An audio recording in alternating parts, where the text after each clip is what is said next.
It's 1973. The world's energy supplies are tight, governments scramble, and people sense something bigger is wrong. E.F. Schumacher steps into this chaos with a radical idea. What if economics were about people, not just numbers? He challenges what's bigger is better with a whisper that small can actually be beautiful. But why does small matter so fiercely when everything seems to scream scale up? That's where we dive in. Let's start where Schumacher builds his foundation. Small is not just quaint, it's powerful. But what does small really mean in a world obsessed with growth? Schumacher credits his mentor, Leopold Kohr, a charismatic Austrian thinker who believed giant states and massive bureaucracies crush human freedom. Kohr's famous line, "Whenever something grows too large, it becomes no longer manageable." Think about city-states versus sprawling empires. Kohr's logic gave Schumacher the blueprint: shrink complexity to grow well-being. Picture a spinning wheel. Too big, it wobbles, shakes, and breaks. Too small, and it's too weak. Schumacher argues we need small, appropriate technologies like the humble handloom instead of massive factories that fit people's real needs, not abstract global markets. It's economics tailored like a bespoke suit, not a one-size-fits-all disaster. The payoff? When communities focus on manageable scale, they regain control. Schumacher shows examples of villages thriving with local energy systems or farming tools that empower rather than enslave. This scaling down isn't regression. It's a leap toward resilient, humane economies where people, not GDP, come first. Money and machines often dominate economic talk, but Schumacher flips the script.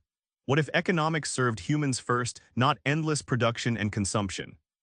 Schumacher starts with a jarring idea. Economics should focus on human well-being, not just financial accounting. He points out how most policies measure success in numbers, GDP, profits, while ignoring what actually makes life worth living: health, community, purpose. It's like judging a cake by its calorie count, not taste or joy. He reveals GDP's trick. It counts everything, even pollution cleanup and disasters, as growth. So a country can become richer while destroying its environment and social fabric. Schumacher calls this the dangerous worship of bigger is better, a relentless chase with no finish line, like running faster but ending up nowhere new. Schumacher introduces his Buddhist economics, where simplicity, mindfulness, and sustainability replace greed-driven excess. He imagines economies where people work fewer hours, value creativity, and live lightly on earth. The surprising insight: true wealth lies in enough, not in infinite more, a radical thought back then, still ignored today. Here's the kicker: embracing small isn't just idealism, it's practical. Schumacher shows how tiny efforts ripple into profound change. In the wake of the 1973 energy crisis, Schumacher highlights how smaller energy projects, like localized hydroelectric plants in Swiss villages, proved more resilient than sprawling national grids. These tiny powerhouses adapted quickly, used resources wisely, and kept communities lit without over-reliance on unstable global fuels. It's like choosing a trusty pocket knife over a gigantic chainsaw in a forest. He dives deeper into decentralization, arguing giant power plants and megacorporations often disconnect people from their needs. By spreading out control into small units, decision-making becomes nimble and human. It's akin to a jazz band where every player listens and adjusts in real time, not a mechanical factory line where one cog can halt everything. The transformation Schumacher celebrates is a shift from quantity to quality.